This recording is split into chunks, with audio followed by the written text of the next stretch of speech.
কি করবে? চিৎকার চেঁচামেচি করবে? ইচ্ছে থাকলে করতে পারো, আমার কোনো সমস্যা নেই, কারণ এটা তোমার কর্মস্থল। এখানে যদি তোমার নামে বদনাম হয় তাহলে আমার কোনো প্রবলেম হবে না। তুমি কি চাইছো বলো তো? তুমি কেন এমন করছো আমার সঙ্গে? প্লিজ আমাকে ছেড়ে দাও। তোমাকে ছেড়ে দেওয়ার জন্য ধরিনি ডার্লিং, আমি আমার মনস্কামনা পূর্ণ করব, তোমাকে একটা কিস করব, তারপর তোমাকে ছাড়ব। এরপর নীল নেহাকে আর কোনো কথা বলার সুযোগ না দিয়েই নেহার ঠোঁট দুটো তার দখলে নিয়ে নিল। তারপর তার ইচ্ছে মতো ঠোঁট দুটো চুষতে থাকলো। বেশ কিছুক্ষণ পর ছেড়ে দিয়ে বলতে লাগলো, নেহা, সেই ছোটবেলা থেকে তোমাকে আমি ভালোবেসেছি, কিন্তু তখন আমি তোমাকে পাইনি। এখন যখন পেয়েছি, এখন তো তোমায় আমি আমার করে নেবই। তুমি যাই কিছু বলো আর যাই কিছু করো না কেন। দেখো, ছোটবেলায় কি হয়েছে না হয়েছে সে সব কিছু আমি ভুলে গেছি। তুমিও ভুলে যাও। এখন তুমিও বড় হয়েছো আর আমিও বড় হয়েছি। সবচেয়ে বড় কথা হচ্ছে, তুমি আমার বাবার সম্পর্কে খুব ভালো করেই জানো। আমার বাবা কোনো দিনই আমাকে তোমার হাতে তুলে দেবেন না।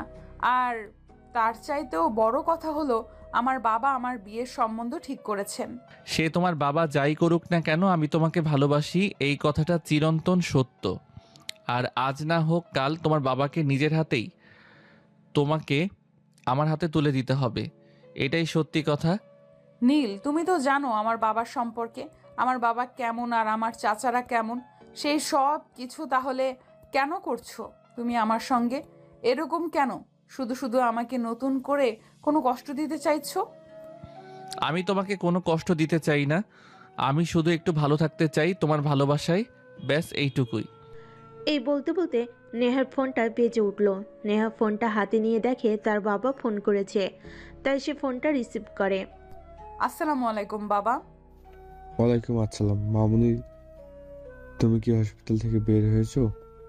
তোমাকে একটু তাড়াতাড়ি করে বাসায় আসতে হবে, একটা সমস্যা হয়েছে। কি হয়েছে বাবা? তুমি বলো আমাকে। আমি এক্ষুনি রওনা দিচ্ছিলাম। তোমার দাদু একটু অসুস্থ হয়ে পড়েছে, ওনাকে এসে একটু দেখতে হবে। যদি প্রয়োজন হয় তাহলে আমরা ওনাকে হসপিটালে নিয়ে যাব। তুমি একটু তাড়াতাড়ি বাড়িতে চলে এসো। ঠিক আছে বাবা, কোনো সমস্যা নেই, আমি এক্ষুনি চলে আসছি। তুমি কোনো চিন্তা করো না নীল, আমি আসছি। আর আমি আশা করব তুমি আর কোনো বাড়াবাড়ি করবে না, কারণ আমি তোমার কারণে কোনো সমস্যায় পড়তে চাই না। নাকি আমাকে হারাতে চাও না সেটাই বলো, কারণ তুমি আমায় ভালোবাসতে আর এখনও ভালোবাসো, সেটা আমি তোমার চোখ দেখেই বুঝতে পারছি। কিন্তু তুমি তোমার বাবার ভয়ে এটা বলতে পারছো না। তুমি তোমার বাবা আর তোমার পরিবারকে অনেক বেশি ভয় পাও। দেখো, আমি আছি তোমার পাশে। তখন আমি ছোট ছিলাম বলে তোমাকে ছেড়ে চলে যেতে বাধ্য হয়েছিলাম, কিন্তু এখন আমি যথেষ্ট বড় হয়েছি আর ভালো মন্দ বুঝবার মতো বয়স হয়েছে। এখন আমি তোমাকে কোনোভাবেই ছেড়ে চলে যাব না। নেহা নীলের কথাই কোনো উত্তর না দিয়ে সেখান থেকে চলে গেল। হসপিটাল থেকে বের হয়ে নেহা একটা রিক্সা নিল। তার বাসা থেকে হসপিটালের দূরত্ব খুব বেশি না। তার রিক্সায় যেতে সর্বোচ্চ 10 মিনিটের মতো সময় লাগবে। সে রিক্সায় বসে বসে ভাবছিল সেই ছোটবেলার কথা। নেহার বয়স তখন 10 বছর। সে তখন ক্লাস 4-এ পড়াশোনা করে একটা ইংলিশ মিডিয়াম স্কুলে। তারা জয়েন্ট ফ্যামিলিতে বসবাস করত। তখন তার বড় চাচার একটা মেয়ে ছিল, যে কিনা একটা ছেলের সাথে সম্পর্কে যুক্ত। সেদিন বিকেলবেলা কিরে নেহা, কি করছিস? আমি একটু বাইরে যাব, যাবি আমার সঙ্গে? আমার তো বাইরে যেতে মন চায়, কিন্তু আব্বু দেখে অনেক বকাবকি করে, সেটা তো তুমি জানোই। সারাদিন বাড়িতে বসে বসে শুধু পড়াশোনা করতে হয়, আমার আর ভালো লাগে না। ছোট আব্বু এখন বাড়িতে নেই, একটু শহরে গেছে, একটা কাজে আসতে সন্ধ্যা হবে। তুই আমার সঙ্গে গেলে যেতে পারিস, আমি ছোট আম্মুকে বলে এসছি। ঠিক আছে, তাহলে কোনো সমস্যা নেই, আমি যাব তোমার সঙ্গে। কিন্তু তুমি কোথায় যাবে আর কেন যাবে সেটা কি বলবে আমাকে? আমি কোথায় আর কেন যাচ্ছি সেটা না হয় সেখানে গেলেই বুঝতে পারবি। চল না আমার সঙ্গে, লেট হয়ে যাচ্ছে তো, একজন আমার জন্য অপেক্ষা করছে। নেহা তখন কোনো কথা না বলে তার চাচাতো বোনের সঙ্গে চলে গেল। তাদের বাড়ির পাশের একটা বড় বাগান ছিল, সেখানে অপেক্ষা করছিল তার চাচাতো বোনের প্রেমিকের। তার চাচাতো বোন সেখানে পৌঁছে তাকে বলে, নেহা, তুই এখানে বসে অপেক্ষা কর, আমি ওর সঙ্গে কথা বলে 10 মিনিটের মধ্যেই চলে আসব। তুই কিন্তু কোথাও যাবি না, এখানে আমার জন্য অপেক্ষা করবি। ঠিক আছে আপু, কোনো সমস্যা নেই, আমি এখানেই অপেক্ষা করছি। তোমরা কিন্তু দূরে যেও না। আর হ্যাঁ, আব্বু বাসায় আসার আগেই কিন্তু আমাদের বাসায় চলে যেতে হবে, কথাটা মনে রেখো। আরে বাবা ঠিক আছে, এ বিষয়ে তোকে কোনো চিন্তা করতে হবে না। আমি তো জানি ছোট আব্বু চরিত্র সম্পর্কে। আমি সময় মতন চলে আসব, আর ছোট আব্বু বাড়িতে ফিরে আসার আগে আমরা বাড়িতে ফিরে যাব। এই বলে রিমি তার প্রেমিকের সঙ্গে কথা বলতে একটু আড়ালে চলে যায়। আর নেহা তখন সেখানেই একটা বড় আম গাছের নিচে বসেছিল। তখনই হঠাৎ গাছ থেকে একটা পাকা আম নিচে পড়লো, আর গাছের উপর থেকে অট্টহাসির আওয়াজ শোনা গেল। নেহা তখন সেদিকে ফিরে তাকালো। সে উপরের দিকে ফিরে তাকিয়ে দেখতে পেল দুটা ছেলে গাছের মগডালে বসে আছে। তখন সে তাদের উদ্দেশ্য করে বলল, এই কারা তোমরা? আমাদের বাগানে আম চুরি করে খাচ্ছ, আবার আমার উপরে আম ছুঁড়ে মেরেছো। কি করব বলো? তোমার বাবা তো দারুণ কিপটে, আমাদের একটা আমও কুড়িয়ে খেতে দেন না। আজ দেখলাম তোমার বাবা বাড়ির বাইরে চলে গেছেন, তাই তো আম খেতে এলাম। এইভাবে আম চুরি করে খাওয়ার মজাই আলাদা। যদিও আমাদের বাড়িতে অনেকগুলো আম গাছ আর আম রয়েছে, কিন্তু অন্যের কাছে আম খাওয়া খুব ভালো লাগে। তোমরা জানো না অন্যের জিনিস চুরি করে খাওয়া পাপ? এগুলো কি তোমাদের স্কুলে শেখায় না? চুরি করে কোথায় খাচ্ছি? তুমি তো দেখেই ফেলেছ। এখন তো আর চুরি করতে পারলাম না। যাই হোক, আমরা নিচে আসছি, নিচে এসে তোমার সঙ্গে কথা বলি। নীল আর তার সঙ্গে ছেলেটা দুজনেই নিচে নেমে আসে আর বসে বসে নেহার সঙ্গে গল্প করতে থাকে। তোমার নাম কি? তোমার নামটা তো বললে না। তুমি তো দেখতে দারুণ মিষ্টি। আমি নেহা, নেহা চৌধুরী। আচ্ছা, তোমাদের বাড়ি কোথায়? তোমাদের তো আগে কখনো দেখিনি। বাগানের পিছন দিকটায় আমাদের বাড়ি। তুমি তো হয়তো কখনো বাড়ি থেকে বের হও না, তাই আমাদের দেখতে পাওনি। আচ্ছা, তুমি কোন স্কুলে পড়ো? তোমাকে তো আমাদের স্কুলে আসতে দেখি না। নাকি তুমি স্কুলেই পড়ো না? আমি তো স্কুলে পড়ি। আমি তো আমাদের স্কুলে তোমাদের কেউ দেখতে পাই নাই। তোমরা কোন স্কুলে পড়ো? তোমাদের স্কুলের নাম কি? আমরা তোমাদের গ্রামের প্রাইমারি স্কুলটাতেই পড়াশোনা করি। তুমি কোথায় পড়াশোনা করো? আমি তো ইংলিশ মিডিয়ামে পড়াশোনা করছি। শহরে প্রতিদিন সকালবেলা আমাদের ড্রাইভার আমাকে নিয়ে যান, আবার বিকেলবেলা নিয়ে আসেন। এইভাবেই কথা চলছিল তাদের মধ্যে। তখনই নেহার বোন সেখানে চলে আসে আর নেহাকে বলে, কি ব্যাপার, ওরা কোথা থেকে আসলো? ওরা কি বাগানে আম চুরি করতে এসেছিল নাকি? আর তুই ওদের সঙ্গে কি গল্প করছিস? আপু, আসলে ওরা আব্বুর ভয়ে বাগানে আম খেতে আসতে পারে না। আব্বু আজ বাড়িতে নেই, তাই আম পাড়তে এসেছে। যাই হোক, তোমরা কথা বলা শেষ হয়ে গেলে বাড়িতে চলো। আব্বু কখন চলে আসবে তার ঠিক নেই, পরে আবার আমাদের বকা শুনতে হবে। হ্যাঁ তাই চল। আর এই ছেলেরা তোমরাও চলে যাও, ছোট আব্বু যদি তোমাদের দেখে তাহলে মেরে হাড্ডিগুড্ডি ভেঙে দেবে। চল নেহা, তাড়াতাড়ি সন্ধ্যা হয়ে আসছে। এই বলে নেহা আর রিমি দুজন বাড়িতে চলে আসে। ওইদিকে নীল তার বন্ধুকে সঙ্গে নিয়ে বাড়িতে চলে যায়। তারপরের দিন বিকেলবেলা নেহা নিজে রিমিকে গিয়ে বলে, আপু, আব্বু তো আজকেও আবার বাড়ি থেকে বের হয়ে গিয়েছে। চলো না আমরা আমবাগান থেকে ঘুরে আসি। কাল আমার খুব ভালো লাগছিল ওই ছেলেগুলোর সঙ্গে গল্প করে। জানো, আমার না একটা বন্ধু খুবই প্রয়োজন, যার সঙ্গে আমি সব সময় হেসে খেলে সময় কাটাতে পারবো। তোর সেগুড়ে বালি, তুই তো ছোট আব্বুকে চিনিস। ছোট আব্বু যদি দেখতে পায় তুই ওই ছেলেগুলোর সঙ্গে গল্প করছিস, তাহলে তোকে তো কী করবে জানি না, কিন্তু ওই ছেলেগুলোর হাড্ডি গুঁড়ো করে দেবে। আরে আপু, আব্বু এখন বাড়িতে নেই, চলো না যাই। আব্বু বাড়িতে আসার আগেই আমরা চলে আসব। আব্বু কিছু জানতে পারবে না। চলো না প্লিজ, চলো।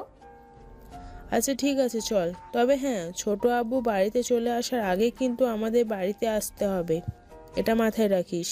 তারপর রিমি আর নেহা দুজনে বাড়ি থেকে বের হয় আর আম বাগানে চলে যায়।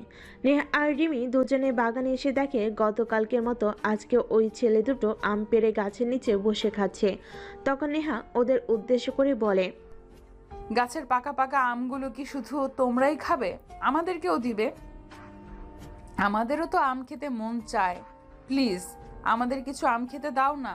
আমরা তো এই কয়টায় আম পেড়েছিলাম, এগুলো তো খাওয়া শেষ হয়ে গেছে। সমস্যা নাই, তোমরা দুজন এখানে বসো, আমি তোমাদের জন্য আম পেড়ে নিয়ে আসছি। এই বলে নীল লাফ দিয়ে গাছে উঠে যায় আর বেশ কিছু আম পেড়ে তারপর নিচে চলে আসে। তারপর সবাই মিলে একসঙ্গে বসে আম খেতে খেতে গল্প করতে থাকে। তখনই হঠাৎ কথা চলে নেহা নীলকে বলতে থাকে, এই তুমি একটা কাজ করো না, আমার সঙ্গে আমাদের স্কুলে পড়াশোনা করো না। তোমার সঙ্গে গল্প করতে না আমার ভালোই লাগে। প্রতিদিন সকালবেলা আমি তোমাকে আমার সঙ্গে করে একবার গাড়িতে করে নিয়ে যাব, আবার একবার নিয়ে আসব। সত্যি বলছো? তাহলে আমি আজকেই বাড়িতে গিয়ে আমার আব্বুকে বলবো আমাকে তোমাদের স্কুলে ভর্তি করে দিতে। তোমার সঙ্গে সময় কাটাতে আমারও বেশ ভালোই লাগে। নেহা, তুই কি বলছিস? তুই জানিস ছোট আব্বু যদি এই সব বিষয় জানতে পারে তাহলে কিন্তু তোকে মেরে একদম তক্তা বানিয়ে দেবে। তুই তো জানিস ছোট আব্বু চরিত্র সম্পর্কে। আব্বু কিছু জানতে পারবে না, আমাদের ড্রাইভার আঙ্কেল অনেক ভালো। আমি যেটা বলি সেটাই শুনবে। ড্রাইভার আব্বুকে কিছুই বলবে না, তাহলে তো আব্বুর জানার কোনো চান্সই থাকবে না। যাই হোক, সন্ধ্যা হয়ে আসছে, আমরা এখন আসি। ঠিক আছে, আগামীকালকে দেখা হচ্ছে তোমার সঙ্গে তোমাদের স্কুলে। তুমি যদি তোমার সঙ্গে আমাকে নিয়ে নাও যেতে পারো তাও কোনো সমস্যা নেই, আমি সাইকেল চালাতে পারি, সাইকেলে করে চলে যাব। অতঃপর তাদের কথোপকথন সেদিনকার মতো সেখানে শেষ হয়ে যায় আর সবাই নিজেদের বাড়িতে চলে যায়। সেদিন সন্ধেবেলা যখন নীলের বাবা কাজ শেষ করে বাড়িতে ফিরল তখন সে তার বাবার সঙ্গে বায়না করতে থাকলো, আব্বু, এখানে পড়াশোনা করতে আমার একটু ভালো লাগছে না। গ্রামের সবাই ইংলিশ মিডিয়াম স্কুলে পড়াশোনা করে, আমিও ইংলিশ মিডিয়াম স্কুলে পড়াশোনা করব। প্লিজ আমাকে ইংলিশ মিডিয়াম স্কুলে ভর্তি করিয়ে দাও। আমাদের নুন আনতে পান্তা বুড়ি, আর এদিকে সাহেব নাকি ইংলিশ মিডিয়ামে পড়াশোনা করবেন। শোন, আমাদের এত টাকা নেই যে আমরা তোকে ইংলিশ মিডিয়ামে পড়াশোনা করাবো। যেখানে পড়াশোনা করিস সেখানেই কর। তুমি এরকম কেন করছো? ছেলেটা ইংলিশ মিডিয়াম স্কুলে পড়াশোনা করতে চাইছে, প্লিজ ওকে একটু ভর্তি করিয়ে দাও। তোমার যদি ওর পড়াশোনার খরচ চালাতে সমস্যা হয় আমি নিজে কিছু একটা করব। তাছাড়া আমাদের তো একটা মাত্র ছেলে, আমরা যদি ওর ইচ্ছের আবদারগুলো পূরণ করতে নাই পারি তাহলে আমরা কেমন বাবা মা বলো? তুমিও তোমার ছেলের সঙ্গে পাল্লা দিয়ে কথা বলছো? আচ্ছা ঠিক আছে, আমি তোমার ছেলেকে ইংলিশ মিডিয়ামে ভর্তি করিয়ে দিব, কিন্তু আমি ওকে এত দূর যাওয়া আসার পয়সা প্রতিদিন দিতে পারবো না। ও যদি সাইকেল চালিয়ে স্কুলে যেতে পারে যাবে, নয়তো ওর স্কুলে যাওয়ার কোনো প্রয়োজন নেই। ঠিক আছে আব্বু, থ্যাংক ইউ সো মাচ, কোনো সমস্যা নেই। আমি প্রতিদিন সাইকেল চালিয়ে স্কুলে যাব, কিন্তু তারপর তুমি আমাকে ইংলিশ মিডিয়াম স্কুলে ভর্তি করিয়ে দাও। আমি ওখানে পড়াশোনা করতে চাই। আমি তোমাদের একমাত্র ছেলে, বড় হয়ে কিছু একটা করতে চাই, যেটা এখানকার স্কুলে পড়াশোনা করে সম্ভব হবে না। হ্যাঁ বাবা, ঠিক আছে, কোনো সমস্যা নেই। তুই আমাদের একমাত্র সন্তান, তুই আমাদের কাছে কিছু চাইবি আর আমরা তোকে সেটা দেব না, হতে পারে না কি? এমনটা তোর জন্য আমরা সব কিছু করতে রাজি আছি, আমরা আমাদের সবটা দিয়ে চেষ্টা করছি। অতঃপর কথাবার্তা শেষ করে সবাই মিলে সেদিনকার মতো রাতের খাবার শেষ করে ঘুমিয়ে পড়ল।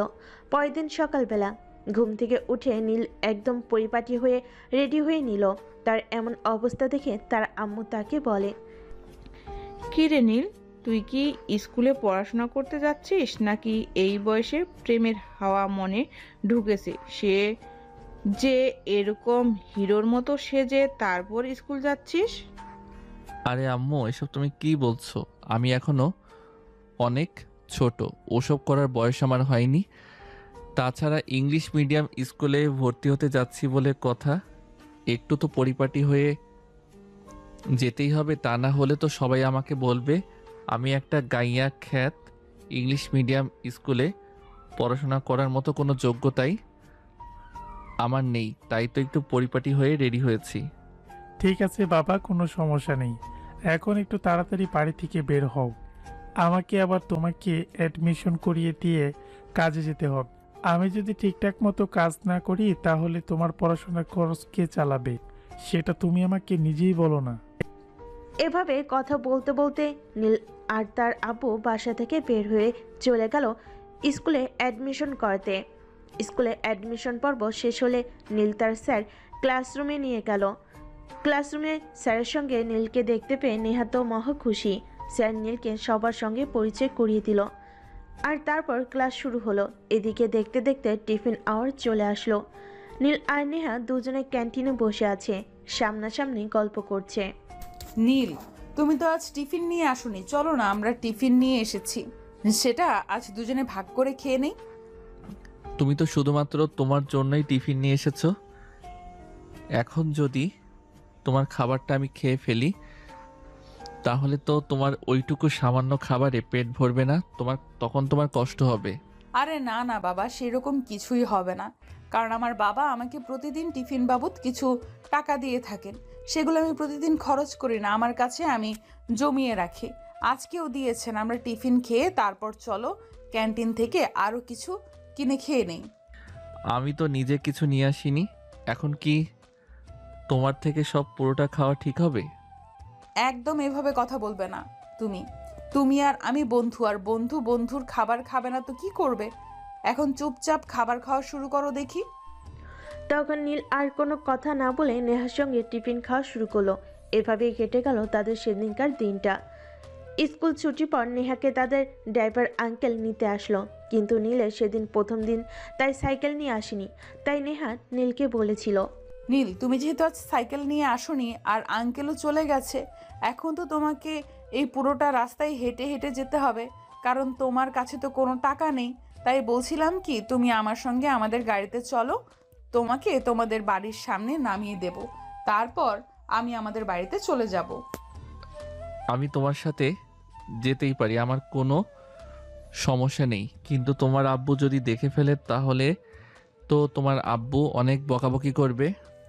তোমাদের বাড়ির আগে আর আমাদের বাড়ির পরে তোমাকে তোমাদের বাড়ির সামনে নামিয়ে দিয়ে তারপর আমি আমাদের বাড়িতে চলে যাব।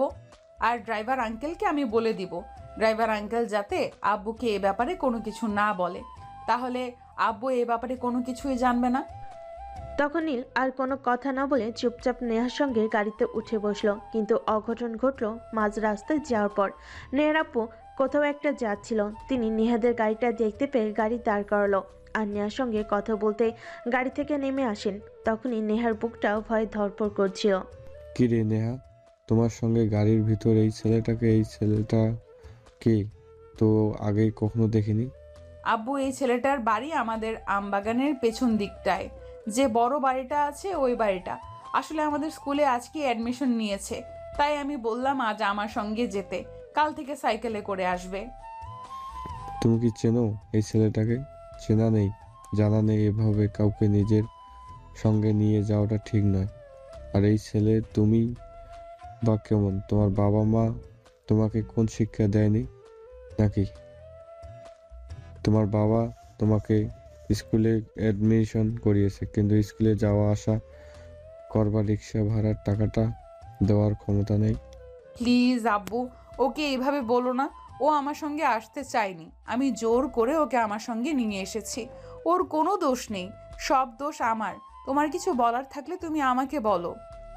ও আমার বন্ধু, ওর সঙ্গে এরকম আচরণ করো না। দেখো নেহা, যে কেউ তোমার বন্ধু হতে পারে না। বন্ধু হওয়ার জন্য নিম্নতম একটা যোগ্যতা থাকা প্রয়োজন। সবাই তোমার বন্ধু হতে পারে না, বুঝতে পেরেছো? ঠিক আছে আব্বু, কোনো সমস্যা নেই, আমি আজকের পর থেকে ওকে আর আমার সঙ্গে নেব না। তুমি প্লিজ ওকে বকো না। তারপর নেহার বাবা সেখান থেকে চলে গেল, তাও গাড়িতে করে বাড়িতে চলে আসলো।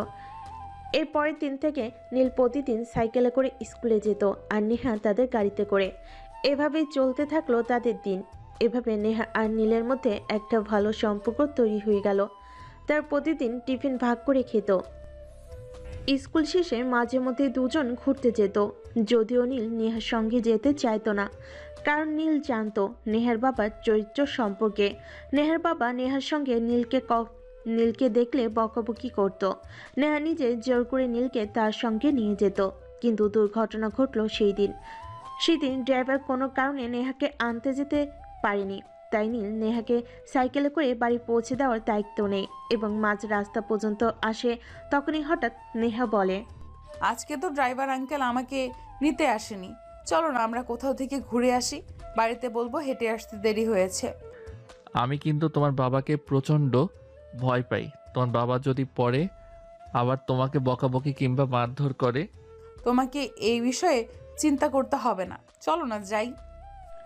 তখন নীল নেহার কথায় বাধ্য হয়ে নেহাকে নিয়ে ঘুরতে চলে যায়। আর এদিকে দেখতে দেখতে দুপুর গড়িয়ে বিকেল হয়ে গেল। তখনই নেহার আম্মু নেহার আব্বুকে বলে, ওগো শুনছ, বিকাল তো 3টা বেজে গেল, নেহা এখনো স্কুল থেকে আসলো না। মেয়েটার পথে আবার কোনো বিপদ হয়নি তো? আজকে ড্রাইভারের শরীরটাও খারাপ, সেও নেহাকে আনতে যেতে পারেনি। ড্রাইভার নেহাকে আনতে যায়নি, সেটা তুমি আমাকে আগে বলনি কেন? তুমি যদি সেটা আগে আমাকে বলতে তাহলে আমি নিজেই নেহাকে আনতে যেতাম।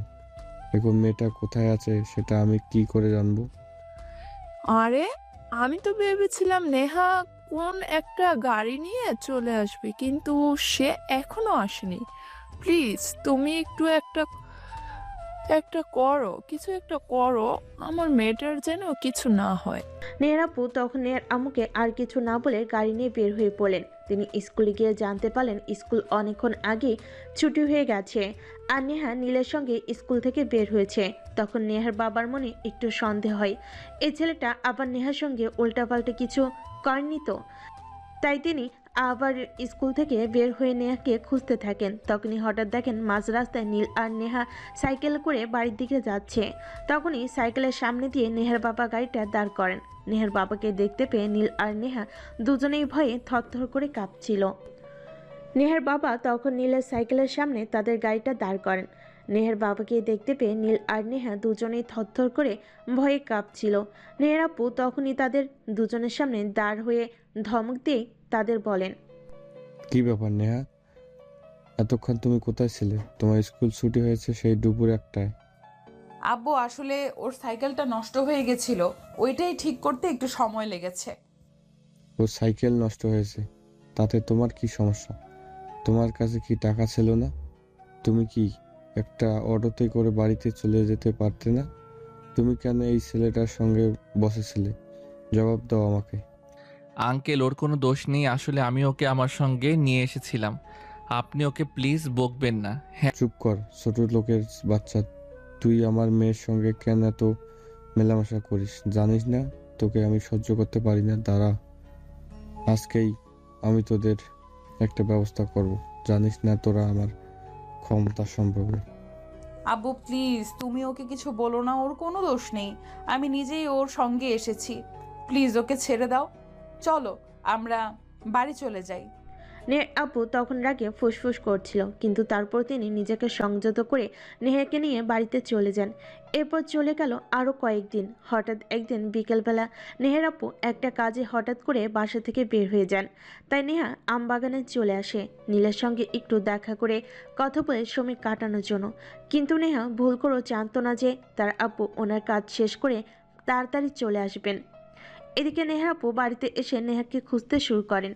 নেহাকে কোথাও খুঁজে না পেয়ে তিনি বারান্দায় এসে বসেন। তখনই হঠাৎ আমবাগানের দিকটাই কারো গানের গলা শুনতে পাচ্ছিল। তাই তিনি কারোর সঙ্গে কিছু না বলেই আমবাগানের দিকটায় চলে আসেন। ওখানে এসে তিনি দেখতে পান নেহা আর নীল পাশাপাশি বসে আছে আর নীল নেহাকে গান শোনাচ্ছে। এমন দৃশ্য দেখে তিনি তো রাগে ফুসফুস করতে থাকেন। তখনই সেখানে আসেন আর নীলের গালে ঠাস ঠাস করে 2টা চর বসিয়ে দিয়ে বলতে থাকেন, এই ছোট লোকের বাচ্চা, তোর সাহস কি করে হলো আমার মেয়েকে বাড়ি থেকে নিয়ে এসে এখানে বসে গান শোনানোর? আজ আমি তোদেরকে এই এলাকা ছাড়া করেই ছাড়বো। তুই জানিস না আমাকে। আব্বু প্লিজ ওকে ছেড়ে দাও, ওর কোনো দোষ নেই, আমি ওকে এখানে আসতে বলেছিলাম। আসলে ওর গান আমার খুব ভালো লাগে, তাই আমি ওকে বলেছিলাম এখানে এসে আমাকে গান শোনাতে। প্লিজ তুমি ওকে কিছু বলো না। নেহা তুই বাড়িতে চল, আর কি করব না করব সেটা আমি বুঝে নেব। আমার ক্ষমতা সম্পর্কে এদের কোনো আইডিয়া নেই, তাই এই ছেলেটা তোর সঙ্গে মেলামেশা করার সাহস দেখাতে পেরেছে। আজ আমি ওদের আমার ক্ষমতা সম্পর্কে ধারণা দেব। এই বলে নেহার আপু নেহাকে নিয়ে সেখান থেকে চলে যান। আর পরের দিন সকালবেলা গ্রামের সালিশ করেন। আসলে নেহার আব্বু ছিল গ্রামের প্রভাবশালীদের মধ্যে একজন। ওনার যেমন সম্পদ তেমনি ক্ষমতা, আর ক্ষমতা সম্পদের জন্য উনি অনেক বড় করতেন।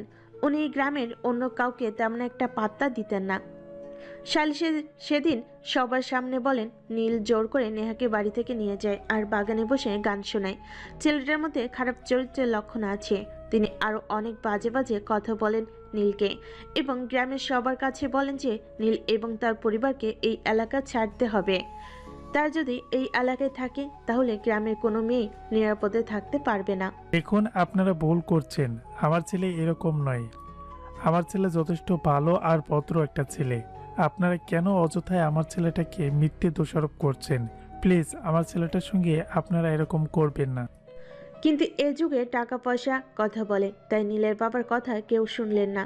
সালিশের সিদ্ধান্ত হলো 1 সপ্তাহের মধ্যে নীলকে এবং তার পরিবারকে এই এলাকা ছেড়ে চলে যেতে হবে। কিন্তু তারপর নীলের বাবা চেয়েছিল এলাকায় থেকে যেতে, কিন্তু পরের দিন থেকে তাদের উপর শুরু হয় নানা রকম অত্যাচার। অবশেষে বাধ্য হয়ে নীলের বাবা নীল আর তার পরিবার সহ সেই গ্রাম ছেড়ে চলে যেতে বাধ্য হন। তারা শহরে চলে যান আর সেখান থেকে শুরু হয় তাদের নতুন জীবন। নীল একটা স্কুলে ভর্তি হয় আর সেখান থেকে পড়াশোনা শুরু করে। দেখতে দেখতে চলে গেল 12টা বছর। এখন নীল একজন ডাক্তার। সেই ডাক্তারি পড়াশোনা শেষ করে একটা সরকারি হসপিটালে চাকরি নিয়েছে, আর আজকে তার চাকরিতে জয়েন হবার ডেট। তাই সে সকালবেলা ঘুম থেকে উঠেই নিজের কর্মস্থলে যাওয়ার জন্য তৈরি হয়ে যায়। আজকে তার প্রথম দিন, তাই তাকে একটু আগে ভাগে যেতে হবে। তাছাড়া তার পোস্টিং হয়েছে এমন একটা এলাকায় যেখানে তার বাসা থেকে যেতে প্রায় 4 ঘন্টার মতো সময় লাগবে, তাই সে একটু সকালবেলায় বের হয়েছে। অপরদিকে নেহাও সেই একই হসপিটালে চাকরি হয়েছে। তার দুজনে যে একই হসপিটালে চাকরি নিয়েছে সেটা তাদের মধ্যে কেউই জানতো না। আর 12 বছর চলে গেছে, এর মধ্যে তাদের দুজনের মধ্যে কোনো যোগাযোগও ছিল না। কারণ নীল এরপর আর কখনোই গ্রামের বাড়িতে যায়নি। যদিও নেহা অনেকবার নীলের সঙ্গে যোগাযোগ করার চেষ্টা করেছে, কিন্তু যোগাযোগ আর হয়ে ওঠেনি। আর করবেই বা কী করে? নীল তো শহরে চলে গিয়েছে, কিন্তু কোন শহরে গিয়েছে সেটা তো নেহা জানতো না।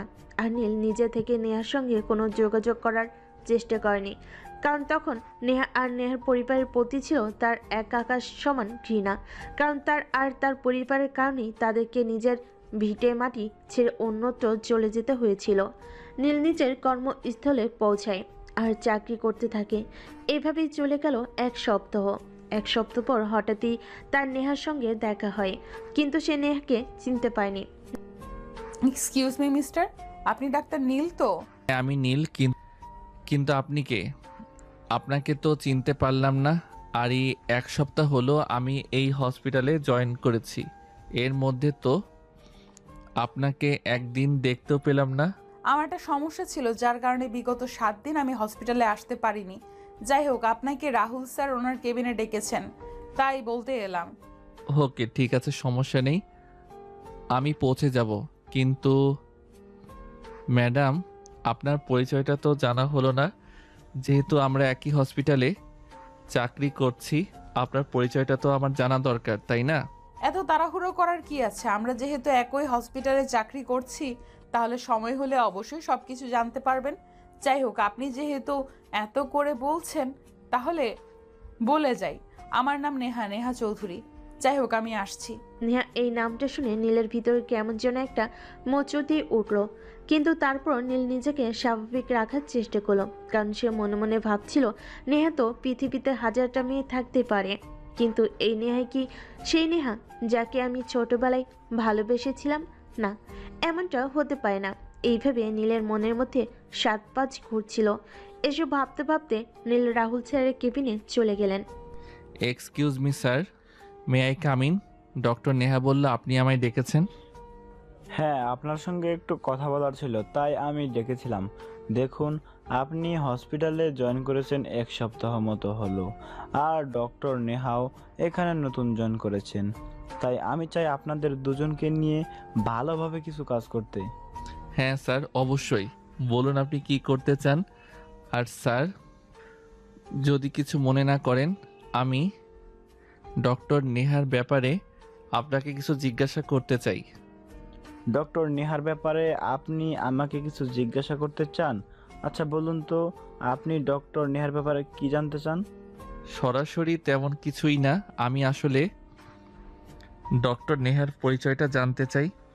ডক্টর নেহাকে আমার মনে হয় আমি এর আগেও কোথাও দেখেছি বা চিনি জানি বলে। নেহা যদি আপনার পূর্ব পরিচিত হয়ে থাকে তাহলে তো আপনি নেহার সঙ্গে নিজেই সরাসরি কথা বলতে পারেন। এ ব্যাপারে আমার সঙ্গে কেন আপনি কথা বলেছেন আর আমার কাছে বা কেন জানতে চাইছেন এই বিষয়ে? প্লিজ স্যার, দেখুন ডক্টর নেহা একটা মেয়ে মানুষ, আর একটা মেয়ে মানুষকে এভাবে সরাসরি কিছু জিজ্ঞাসা করা আমার রুচিতে বাধে। তাই আপনি তো একজন পুরুষ মানুষ, আপনাকে জিজ্ঞাসা করলাম। প্লিজ স্যার বলুন না ডক্টর নেহার ব্যাপারে কিছু। নেহার বাবা আমজাদ চৌধুরী। আমি শুধু এইটুকুই জানি, এর বেশি কিছু আমি জানি না। তাছাড়া নেহা গ্রাম থেকে এসেছে, তবে এর আগে সে সিঙ্গাপুরে থেকে পড়াশোনা করত। পড়াশোনা শেষ করে কিছুদিন গ্রামের বাড়িতে ছিল আর তারপরে এখানে চাকরি নিয়েছে। তবে তার গ্রামের বাড়ি কোথায় সেটা আমি জানি না। ঠিক আছে স্যার, কোনো সমস্যা নেই, আমি জেনে নেব। যাই হোক স্যার, আপনি যেটুকু বলেছেন সেটুকুর জন্য আপনাকে অনেক ধন্যবাদ, কারণ আপনার দেয়া ইনফরমেশন আমার জানা তথ্যের সঙ্গে মিলে যাচ্ছে। আমি বুঝতে পারতেছি না ডক্টর নীল, আপনার কি কিছু হয়েছে কি না? আপনি কেন ডক্টর নেহার ব্যাপারে এত ইন্টারেস্ট দেখাচ্ছেন? আর কেমন তথ্য যেটা আপনার জানা তথ্যের সঙ্গে মিলে যাচ্ছে আমি যেটা বুঝতে পারছি না। আপনি কি দয়া করে আমায় কিছু খুলে বলবেন? না স্যার, আমি এক্ষুনি আপনাকে কিছু বলতে চাইছি না, আর বলতে চাইও না। যদি আমার জানা তথ্যের সঙ্গে আপনার দেয়া তথ্য মিলে যায় তাহলেই আমি আপনাকে সব খুলে বলবো। এখন আমি আসি। আর হ্যাঁ স্যার, আপনাকে একটা রিকোয়েস্ট, আমি যে ডক্টর নেহার ব্যাপারে আপনার কাছে জিজ্ঞাসা করেছি এটা যেন ডক্টর নেহা বা অন্য কেউ জানতে না পারে, প্লিজ স্যার। এই কথা বলে ডক্টর রাহুলের চেম্বার থেকে বের হয়ে নিচে চলে যায়। আর এদিকে দেখতে দেখতে আরও বেশ কয়েকদিন কেটে গেল। হঠাৎ একদিন বিকেলবেলা হসপিটাল থেকে বের হয়ে বাসার উদ্দেশ্যে রওনা হচ্ছিল, তখনই নীল তার সামনে এসে দাঁড়ায়। কি ব্যাপার ডক্টর নীল, কোনো সমস্যা হয়েছে নাকি? আপনি হঠাৎ আমার গাড়ির সামনে এসে দাঁড়ালেন। ডক্টর নেহা, আমি আপনার সঙ্গে একটু কথা বলতে চাই, প্লিজ একটু সাইডে আসুন। কি বলবেন এখানেই বলুন, আমার একটু বাসায় যেতে হবে, তারা আছে। আমি আপনার সঙ্গে দাঁড়িয়ে কথা বলতে পারবো না, কারণ এতটা টাইম আমার হাতে নেই। ডক্টর নেহা, আপনি কি কাউকে ভালোবাসেন? ডক্টর নীল, এগুলো কোন ধরনের ভদ্রতা আমি সেটা বুঝতে পারছি না। আপনি একজন ডক্টর, যথেষ্ট শিক্ষা অর্জন করে তারপরে ডাক্তার হতে হয়েছে। আপনি আমাকে এমন প্রশ্ন কোন সাহসে করছেন আমি সেটাই বুঝতে পারছি না। দেখুন ডক্টর নেহা, আপনি আমাকে যা ইচ্ছে তাই বলতে পারেন, কিন্তু আমি জানতে চাই আপনি কাউকে ভালোবাসেন কি না। আপনার জীবনে যদি অতীতে কেউ থেকেও থাকে তাহলেও আপনি সেটা আমাকে বলতে পারেন। দেখুন ডক্টর নীল, আপনি সেই রকম কেউ নন যে আপনার সঙ্গে আমাকে সব কিছু শেয়ার করতে হবে। আর হ্যাঁ, আপনি এই হসপিটালে নতুন জয়েন করেছেন সেটা আমি জানি, তাই আমি বলবো আপনি নিজের লিমিটের মধ্যে থাকেন। আমি ডাক্তারি করছি, কিন্তু তার মানে এই নয় যে আমাকে ডাক্তারি করে পেট চালাতে হয়। এমন কিছু করবেন না যাতে আমি চাকরিটা ছেড়ে যেতে বাধ্য হই। আরে ডক্টর নেহা, আপনি এভাবে কেন বলছেন? আমি কি আপনার সঙ্গে এভাবে কথা বলেছি নাকি? আমি তো শুধু আপনার কাছে জানতে চাইছি যে আপনি কাউকে ভালোবাসেন কি না। আমি কাউকে ভালোবাসি কি বাসি না সেটা জেনে আশা করি আপনার কোনো লাভ নেই। আমি আসছি, আল্লাহ হাফেজ। আর আমাকে বিরক্ত করার চেষ্টা করবেন না। এই বলে নেহা সেখান থেকে চলে যায়। এদিকে নীল তার পিছু ছাড়তে রাজি নয়, তাই সে নেহার গাড়ির পিছনে একটা রিক্সা নিয়ে নেহার বাড়ির গেট পর্যন্ত চলে আসে। নেহা ভিতর প্রবেশ করছিল, তখনই দেখতে পায় নীল তার গাড়ির পেছনে একটা রিক্সা থেকে নামছে। তখন নেহা দাঁড়ায় আর নীলকে বলে, কি ব্যাপার মিস্টার নীল, কি সমস্যা আপনার? আপনাকে তো আমি বলেছি যে আপনি আমার পেছন পেছন আসবেন না আর আমাকে ফলো করবেন না, তাহলে আপনি কেন আমার বাড়ি পর্যন্ত চলে এসেছেন? কি সমস্যা আপনার? সমস্যা? আমি আপনাকে ভালোবেসে ফেলেছি, আর কিছু জানতে চান? যদি আর কিছু জানতে চান তাহলে সেটাও বলতে পারি। এনাফ ইজ এনাফ ডক্টর নীল, আমি আপনার কাছ থেকে এগুলো আশা করিনি। দেখুন, আমরা একই হসপিটালে চাকরি করি, সেই ক্ষেত্রে আমরা দুজন সহকর্মী। আমি চাইবো আপনি আপনার সহকর্মীর প্রতি যথেষ্ট সহৃদয়বান হবেন এবং তাকে কোনো প্রকার বিরক্ত করবেন না। আর যদি আপনি নেক্সট টাইম আমাকে এইভাবে বিরক্ত করতে আসেন, তাহলে কিন্তু আমি হসপিটাল অথরিটির কাছে আপনার নামে কমপ্লেন করতে বাধ্য হব। সেই সব করে আপনি কেন নিজেই নিজের মান সম্মান দুটোই মিশাতে যাবেন বলেন তো? আপনার বাবা তো আমজাদ চৌধুরী, তাই না? হ্যাঁ, কিন্তু আপনি আমার বাবার নাম জানলেন কি করে? কে আপনি আর কি আপনার পরিচয়? আমি তোমার নীল, সেই নীল যে তোমার জন্য ইংলিশ মিডিয়াম স্কুলে ভর্তি হয়েছিল, যে তোমাদের বাড়ির পিছনের আম বাগানে বসে তোমাকে গান শোনাতো আর সেই অপরাধে এলাকা ছাড়া হতে হয়েছিল। কি প্রমাণ আছে যে আপনি সেই নীল? দেখুন, আপনার সাথে কথা বলে সময় নষ্ট করার সময় আমার হাতে নেই। আমি আসছি। প্রমাণ আছে।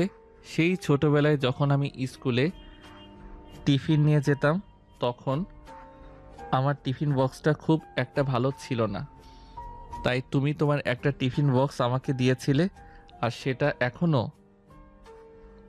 আমার কাছে আছে। তোমার দেওয়া শেষ স্মৃতিচিহ্ন হিসেবে আমি আমার কাছে রেখে দিয়েছিলাম।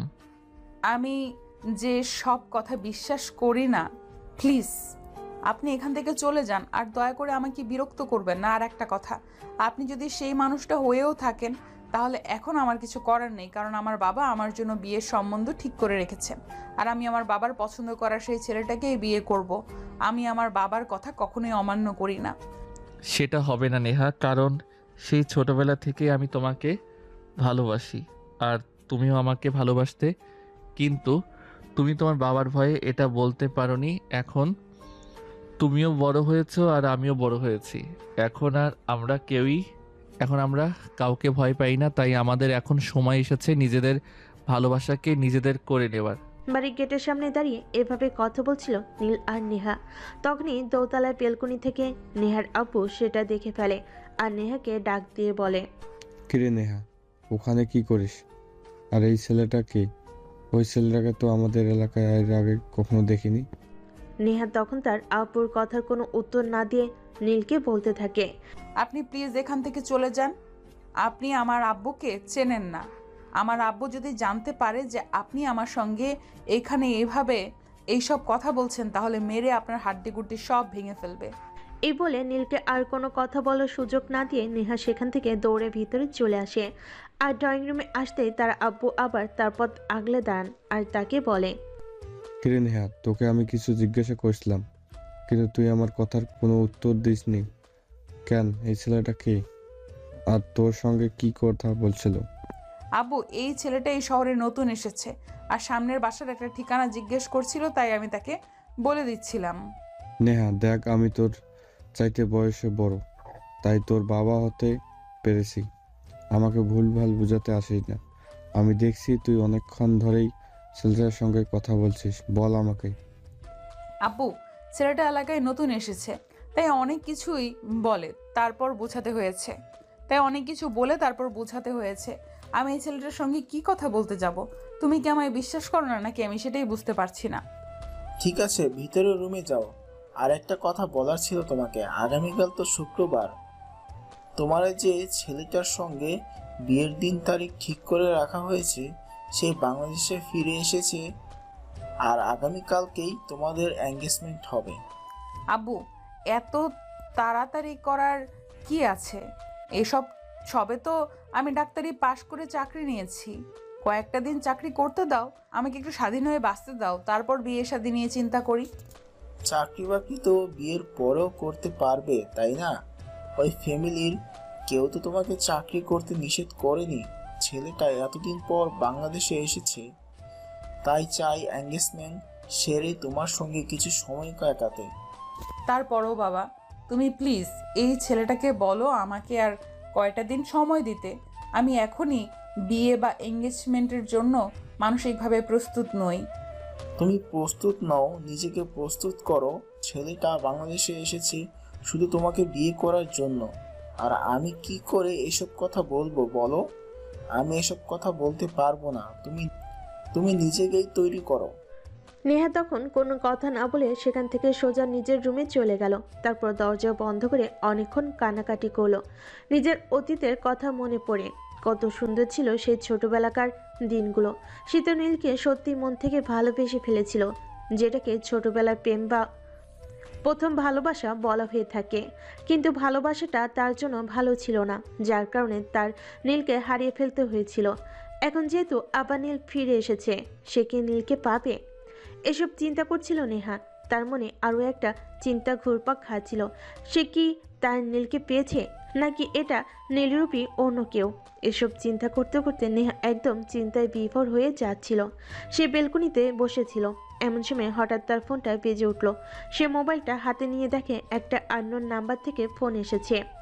নেহা সচরাচর আননোন নাম্বারের ফোন রিসিভ করে না, কিন্তু তারপর তার মনে কি জানি একটা বাজলো, তাই সে ফোনটা রিসিভ করে। আসসালামু আলাইকুম ডক্টর নেহা, কি ব্যাপার, কেমন আছেন আপনি? ওয়ালাইকুম আসসালাম। আল্লাহর রহমতে ভালোই আছি, কিন্তু কে আপনি? আপনার পরিচয় কি? আপনাকে তো আমি চিনতে পারিনি। আমি আপনার খুব কাছের একজন কেউ ডক্টর নেহা, আপনি একটু ভাবেন তাহলে চিনতে পারবেন। ও আচ্ছা, আপনাকে আমি চিনতে পেরেছি। আপনি ডক্টর নীল, তাই না? আপনি আমার নাম্বার কোথায় পেলেন, আর আমাকে কেনই বা ফোন করেছেন? নেহা, আমি তোমাকে এখনো ততটাই ভালোবাসি যতটা তখন বাসতাম। প্লিজ নেহা, তুমি তোমার বাবাকে আর ভয় পেও না, আমার হয়ে আমার কাছে চলে আসো। দেখুন, আমি আপনাকে তখনও রিকোয়েস্ট করে বলেছি আর এখনও বলছি, আপনি প্লিজ আমার পথ থেকে সরে যান। আপনি তো জানেন আমার বাবার চরিত্র সম্পর্কে। আমার বাবা যদি জানতে পারে আপনি আবারও আমার লাইফে ফিরে এসেছেন, তাহলে হয়তো আপনাকে খুন করে ফেলতে পারে, কারণ আপনাকে আমার বাবা একদমই সহ্য করতে পারে না। তোমার ভালোবাসা পাওয়ার জন্য আমি সব কিছুই করতে পারি। প্লিজ নেহা, তুমি আমার লাইফে ফিরে আসো। সেটা সম্ভব নয় ডক্টর নীল, কারণ আমার বাবা আমার বিয়ের সম্বন্ধ ঠিক করে রেখেছে। সেই ছেলে এতদিন দেশের বাইরে ছিল আর কয়েকদিন হলো বাংলাদেশে এসেছে, যেটা আমি জানতাম না। আর আজকে বাসায় আসার পর জানতে পারলাম আমার আব্বু বলেছে আগামী শুক্রবার ওই ছেলের সঙ্গে আমার এঙ্গেজমেন্ট হয়ে যাবে। হোক, তাতে আমার কোনো সমস্যা নেই। ওই ছেলের সঙ্গে তোমার এঙ্গেজমেন্ট হয়ে গেলে যে তোমার বিয়ে হয়ে যাবে তেমন তো নয়, দুটো সম্পূর্ণ আলাদা বিষয়। এঙ্গেজমেন্ট হোক, বিয়ে তো হবে না, বিয়ে তো তোমার আমার সাথেই হবে। প্লিজ ডক্টর নীল, ছোটবেলায় কি হয়েছে না হয়েছে সেই সব কিছু ভুলে যান। এখন বড় হয়েছেন, আমিও বড় হয়েছি। তাছাড়া আমি আমার বাবাকে প্রচণ্ড ভয় পাই। আমি আমার বাবার বিরুদ্ধে গিয়ে কিছু করতে পারবো না, সেই সাহস আমার নেই। নেহা, তুমি একবার বলো যে তুমি আমাকে বিয়ে করতে রাজি আছো। তোমার সাহস থাকতে হবে না, আমি নিজেই তোমার বাবার কাছে গিয়ে আমাদের বিয়ের প্রস্তাব দেব। তাছাড়া এখন তোমার বাবা আর আমি সমান সমান, কারণ ভাগ্যের চাকা কখন কাকে কোথায় নিয়ে যায় সেটা বলা যায় না। আমাদের অর্থবিদ্যা এখন আর কিছুতেই কমতি নেই যে তোমার বাবা আমাকে অবহেলা করে ফিরিয়ে দিতে পারবেন। কিন্তু তারপরেও, কারণ আমার বাবা এক কথার মানুষ, তিনি যখন কিছু বলেন তখন সেটা করেই ছাড়েন। আর আপনাকে তো বললাম যে আমার এঙ্গেজমেন্ট আগামীকাল। এই বলে নেহা কান্না করতে থাকে আর ফোনটা কেটে দেয়। অপরদিকে নেহার কান্না শুনে নীলের যেন একদম বুক ফেটে যাচ্ছিল। সে তখন সরাসরি তার আব্বুর রুমে চলে যায় আর সবকিছু খুলে বলে। সবকিছু শুনে তার আব্বু বলে, কেন এখনো অতীতকে বুকের মধ্যে পুষে রেখেছিস বাবা? কেন এখনো অতীতকে বুকের মধ্যে পুষে রেখেছিস বাবা? একটা মানুষের শুধুমাত্র কষ্টই দিতে পারে, এছাড়া কিছুই দিতে পারে না, সেটা তুই খুব ভালো করেই জানিস। কিন্তু তারপরও কেন তুই এমনটা করছিস? আব্বু, আমি এখনো নেহাকে ততটাই ভালোবাসি যতটা তখন বাসতাম। তাই নেহাকে ছাড়া বেঁচে থাকা আমার পক্ষে সম্ভব নয়। তুমি আমার বাবা, তোমাকে আমি সব কিছু জানিয়েছি। এখন তুমি কি করবে না করবে সেটা একান্তই তোমার ব্যক্তিগত ব্যাপার, কিন্তু সমস্ত পৃথিবীর বিনিময়ে হলেও আমার শুধু আমার নেহাকেই চাই। আমি কিভাবে কি করব কিছুই বুঝতে পারছি না। এদিকে তো নেহার বাবার সঙ্গে আমাদের কোনো ভালো সম্পর্ক নেই, দ্বিতীয়ত নেহার বিয়ের সম্বন্ধ ঠিক হয়ে আছে, আর আগামীকালকে নেহার এঙ্গেজমেন্ট। আমি এখন কিভাবে কি করব তুই নিজেই আমাকে বল। আব্বু, তোমাকে তবে বলেই দিয়েছি আমার সারা পৃথিবীর বিনিময়ে হলেও নেহাকে চাই, কারণ নেহা ছাড়া আমি বেঁচে থাকতে পারবো না। এখন বাকিটা তোমার হাতে, কি করবে তোমরা চিন্তা করে দেখে নাও। নীলের এই কথা শুনে তার বাবা বেশ কিছুক্ষণ চিন্তা করলো, কিন্তু কোনো কুল কিনারা খুঁজে পেল না। কি করবে এখন? নেহার বাবার সামনে কি করে গিয়ে দাঁড়াবেন, যেই মানুষটা একদিন অপমান করেছিল, অসম্মান করেছিল, আর যেই মানুষটার জন্য একদিন গ্রাম ছেড়ে শহরে চলে আসতে হয়েছিল, এখন আবার কেন ওই মানুষটার সামনে যাবে? কিন্তু কোনো উপায়ও দেখা যাচ্ছে না, কারণ নীল ওনার একমাত্র ছেলে। তাই ওনাকে বাধ্য হয়ে নেহার বাবার কাছে যেতে হবে। তিনি নীলকে বললেন, আচ্ছা বাবা, ঠিক আছে, তুই কোনো চিন্তা করিস না। আমি কালকে নেহার আব্বুর সঙ্গে কথা বলবো, দেখি কি করা যায়। অতঃপর পরের দিন সকাল হতে না হতেই নীলের বাবা প্রস্তুতি নেয় নেহাদের বাড়িতে যাওয়ার জন্য এবং সকাল 8টার মধ্যে তিনি রওনা দেন। বাড়ির গেটের সামনে দাঁড়িয়ে কলিং বেল চাপ দিচ্ছিলেন। প্রায় 2 মিনিট পর নেহা এসে দরজা খুলে দেয়। নেহাকে দেখতে পেয়ে নীলের আব্বু বলে, আমি যদি খুব ভুল না করে থাকি তাহলে তুমি নেহা, তাই না? হ্যাঁ, আপনি ঠিকই চিনতে পেরেছেন, কিন্তু আমি তো আপনাকে চিনতে পারলাম না। কে আপনি? আর কি আপনার পরিচয়? আমি আশরাফ হোসেন, নীলের আব্বু। তোমার আব্বুর সঙ্গে কথা বলতে এসেছি তোমাদের দুজনের ব্যাপারে। তোমার আব্বু কি বাসায় আছেন? I am so sorry uncle, আমি আপনাকে চিনতে পারিনি। কেমন আছেন আপনি? প্লিজ ভেতরে এসে বসুন। আব্বু এখনো ঘুম থেকে ওঠেনি, তবে কিছুক্ষণের মধ্যেই উঠে যাবে। আপনি প্লিজ ড্রয়িং রুমে বসুন, আমি আব্বুকে ঘুম থেকে ডেকে তুলি।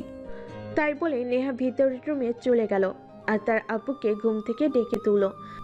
কি ব্যাপার, কি হয়েছে? আমার শরীরটা ভালো লাগছিল না, তাই ঘুমিয়েছিলাম, কিন্তু তুমি ডাকছো কেন? আব্বু, আসলে নিচে একজন এসেছেন তোমার সঙ্গে কথা বলতে। তোমার সঙ্গে জরুরি কিছু কথা বলতে চান, তাই তোমাকে ডাকলাম। আমার সাথে এত সকালে কে কথা বলতে এসেছে? আমার তো কারোর সঙ্গে কোনো মিটিং বা অ্যাপয়েন্টমেন্টের কথা ছিল না, তাহলে কে আসলো?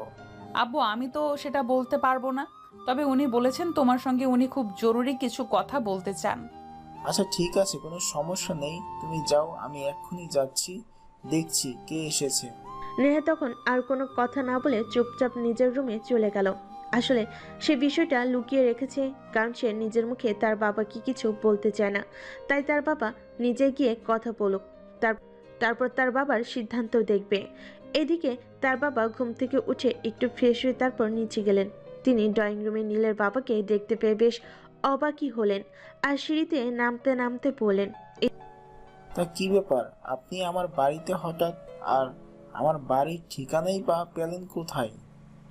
যদি প্রয়োজন থাকে তাহলে ঠিকানা খুঁজে নিতে হয়, ঠিকানা কারো দিতে হয় না। আমার আপনার সঙ্গে প্রয়োজন কিছু কথা আছে, তাই তো আমি আপনার বাসার ঠিকানা খুঁজে নিয়েছি। আপনি একটু বসুন, আমি আপনার সঙ্গে কথা বলতে চাই। আপনার সঙ্গে আমার দরকারি কিছু কথা বলার আছে।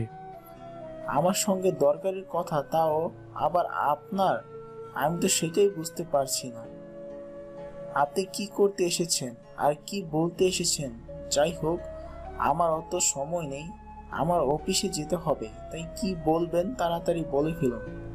দেখুন, আমি জানতে পেলাম আপনার মেয়ের আজকেই এঙ্গেজমেন্ট হওয়ার কথা, কিন্তু আপনি দয়া করে সেটা করবেন না। সেটা আপনার মেয়ের জন্য ভালো হবে না। দেখুন, মেয়েটা আমাদের। আমার মেয়ের জন্য কোনটা ভালো হবে কোনটা খারাপ হবে সেটা চিন্তা করবার জন্য আমরা রয়েছি। আপনি একজন বাইরের মানুষ, তাছাড়া আপনার সঙ্গে আমাদের সেরকম কোনো সম্পর্ক নেই। তাই আমাদের মনে হয় আপনার মতামতটা আমরা এ ব্যাপারে গ্রহণ করতে পারবো না। কিন্তু আপনাদের সেটা করতেই হবে, কারণ আপনাদের মেয়ে নেহা আর আমার ছেলে নীল দুজনকে এখনো ঠিক ততটাই ভালোবাসে যতটা বাসত। তাই আমি আপনার সঙ্গে কথা বলতে এসেছি। আমি আপনাদের মেয়েকে আমাদের বাড়ি বউ করে নিতে চাই।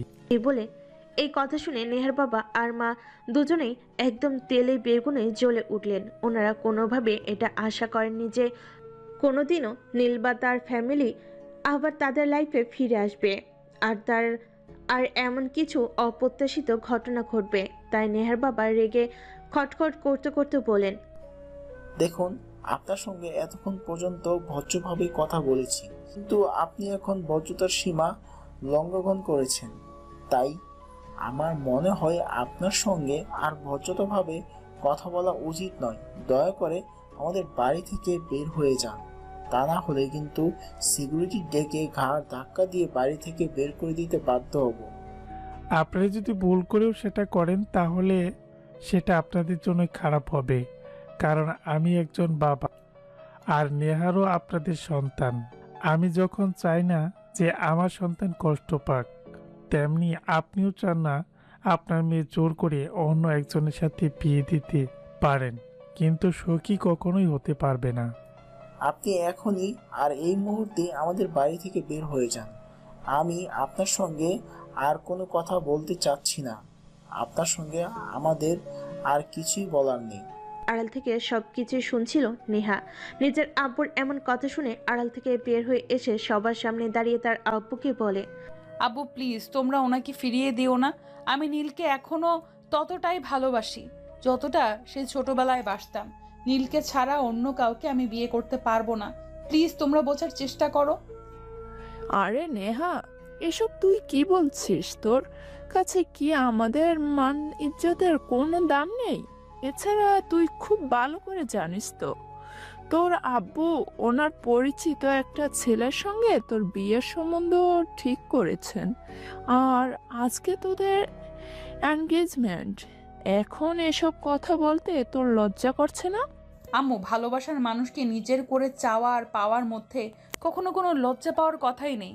আমি নীলকে ভালোবাসি আর তাকে আপন করে পেতে চাই, তাহলে এখানে আমার লজ্জা কেন করবে সেটা তোমরাই আমাকে বলো। নেহা, তোর কি মাথা খারাপ হয়ে গেছে নাকি? সেটাই তো আমরা বুঝতে পারছি না। তুই যদি এই ছেলেটাকে ভালোবাসিস আর তোর বাবার পছন্দ করা ছেলেটাকেই বিয়েই না করবি, তাহলে তুই এতদিন বলিসনি কেন? এখন সব কিছু ঠিক হয়ে গেছে, এখন আর কোনো কিছু করার সম্ভব নয়। নেহার আম্মু প্লিজ থামো, আমাকে বলতে দাও। দেখেন, আমার মেয়ে যে এখনো আপনার ছেলেকে ভালোবাসে সেটা আমি জানতাম না। আর যদি জানতাম তাহলে আমি তাদের ভালোবাসার প্রতি বাধা হয়ে দাঁড়াতাম না। ঠিক আছে, কোনো সমস্যা নেই। আমার মেয়ে যেহেতু এখনো আপনার ছেলেকে ভালোবাসে আর আপনার ছেলেও আমার মেয়েকে ভালোবাসে, তাহলে ওদের ভালোবাসার সম্পর্কে আমি স্বীকৃতি দিতে আমার কোনো সমস্যা নেই। তার মানে আপনি ওদের সম্পর্ক মেনে নিয়েছেন। যাই হোক, আমি অনেক খুশি হলাম, আলহামদুলিল্লাহ।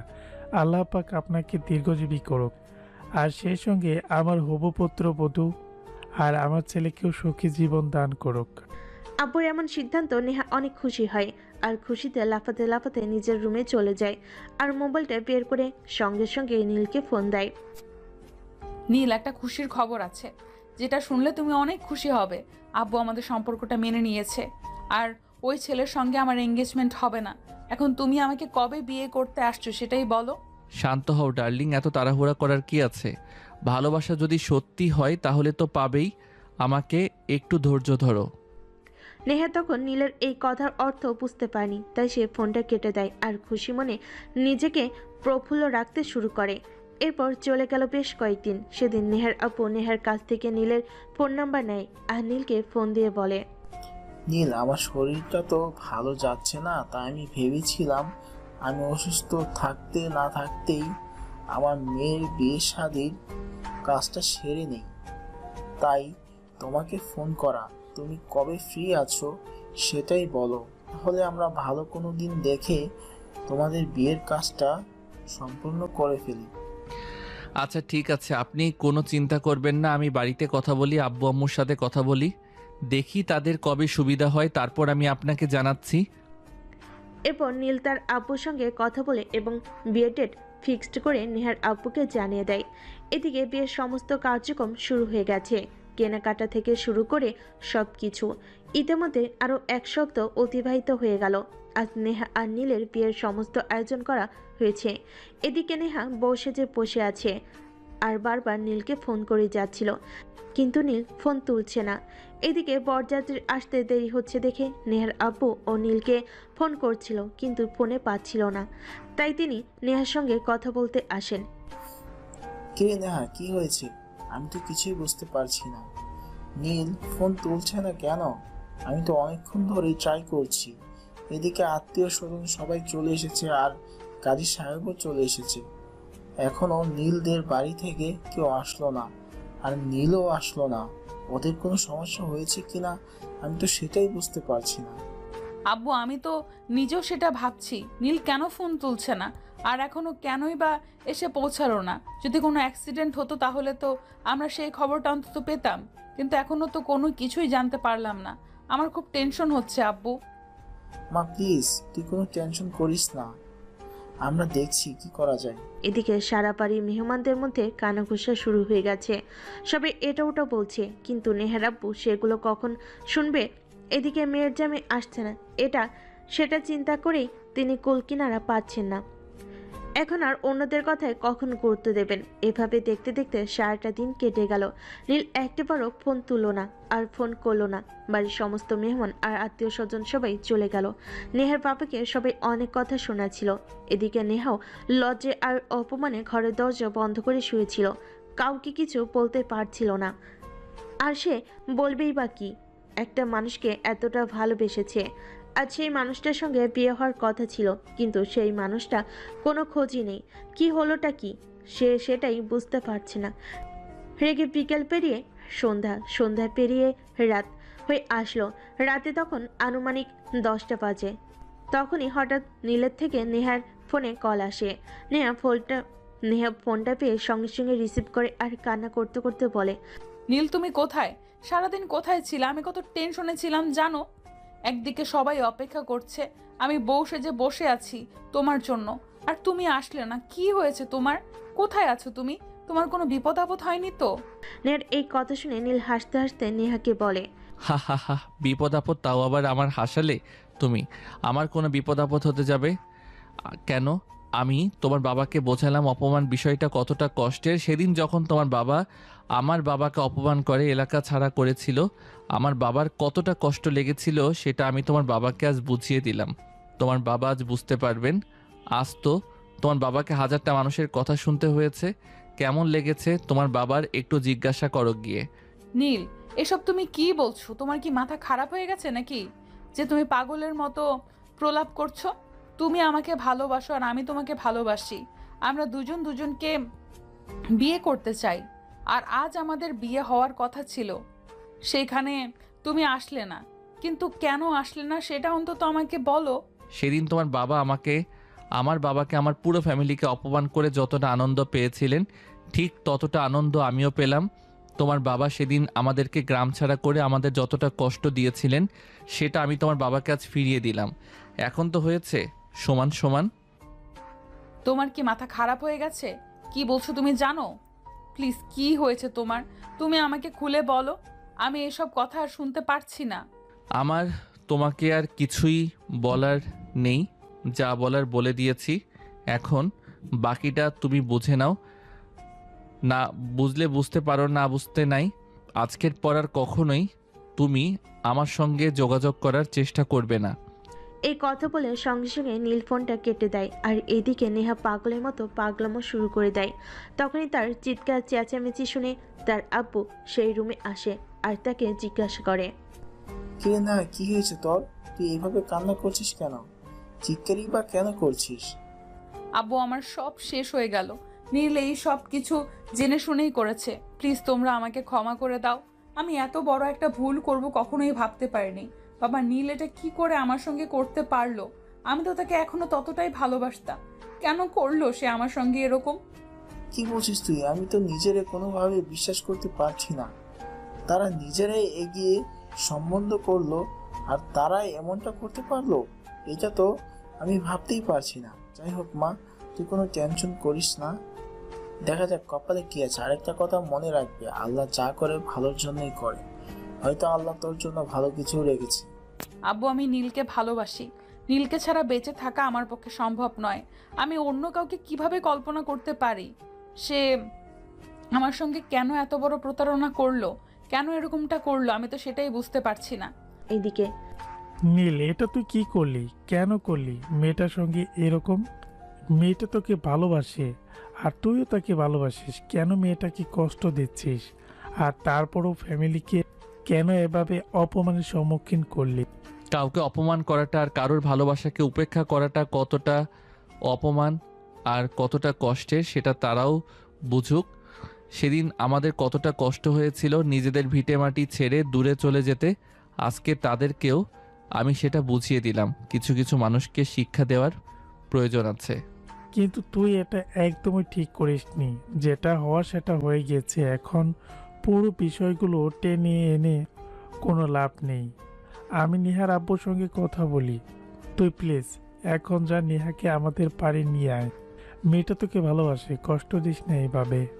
নীল তখন কোনো কথা না বলে চুপচাপ বাসা থেকে বের হয়ে চলে যায় আর ফোনটা সুইচ অফ করে রাখলো। সে কোথায় গেল, কোথায় থাকছে, সেসব কোনো আপডেট তার ফ্যামিলির কেউ বা অন্য কেউ কিছুই জানতো না।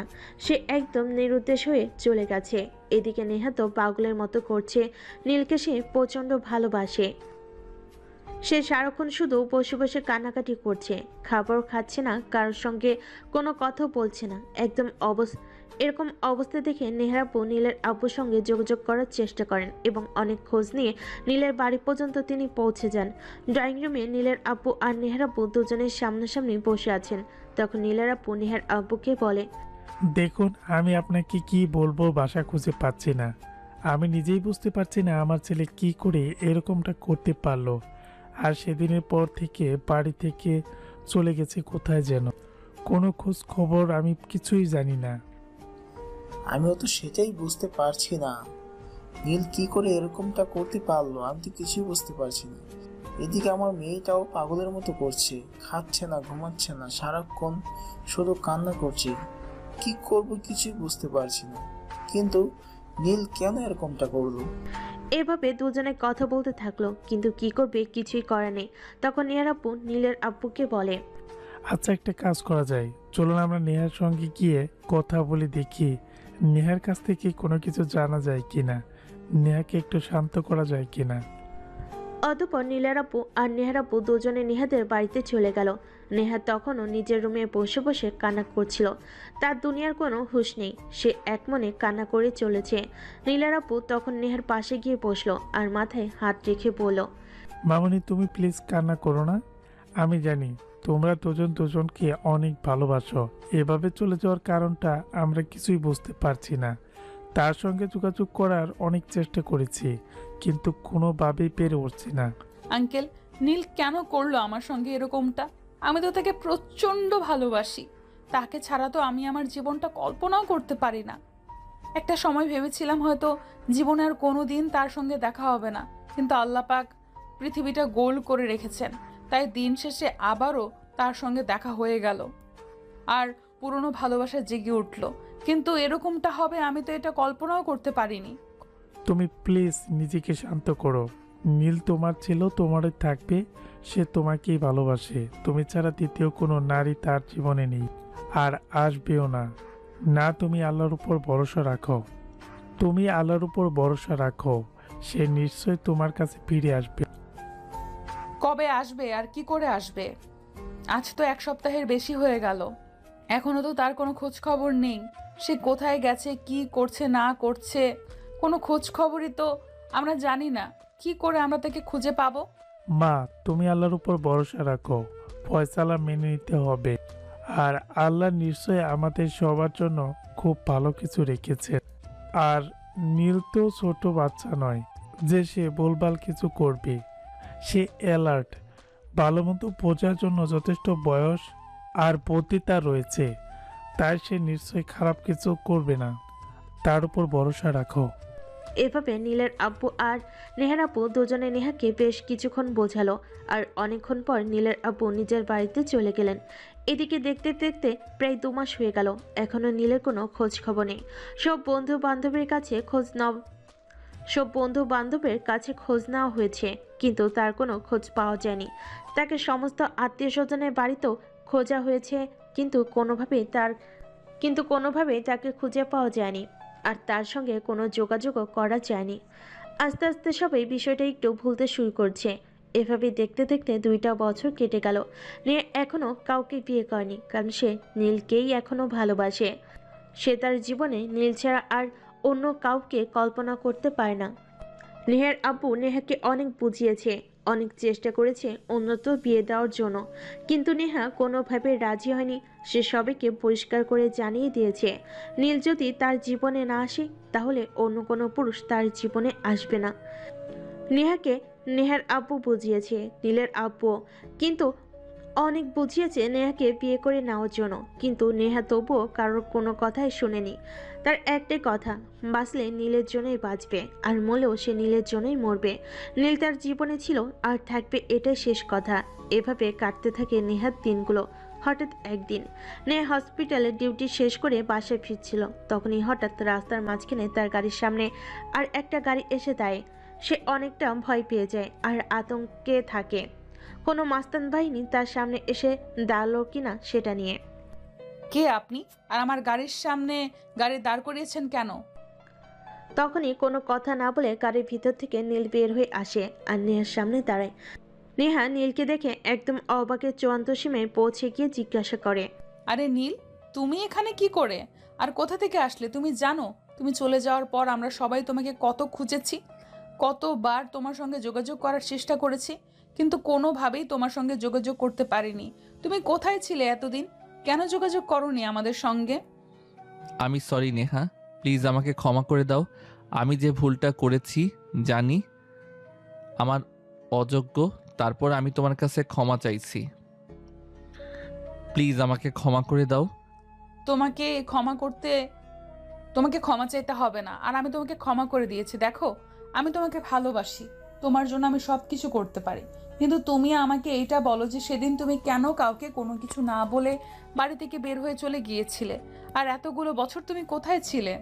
সেদিন আমি বাড়ি থেকে বের হয়ে এসে জাস্ট সিঙ্গাপুরে চলে যাই, সেখানেই ছিলাম এতদিন, কিন্তু এত কিছুর পরেও আমি তোমাকে ভুলতে পারিনি। আজও আমি তোমাকে ততটাই ভালোবাসি যতটা সেদিন বেসেছিলাম, তাই আমি আজকেই সেখান থেকে চলে এসেছি।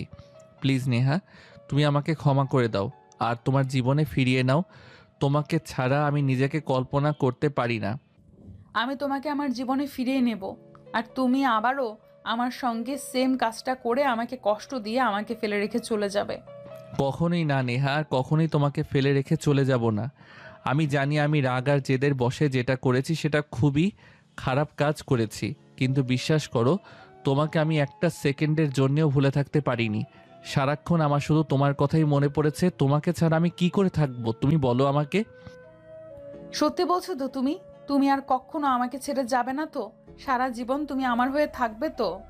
নীল তখন কাঁদতে কাঁদতে নেহার হাত দুটো ধরে বলে, বিশ্বাস করো তুমি, আমি তোমাকে আর কখনোই ছেড়ে যাব না। সারা জীবন আমি তোমার হয়ে থাকবো। I love you Neha, will you marry me? Yes, I do.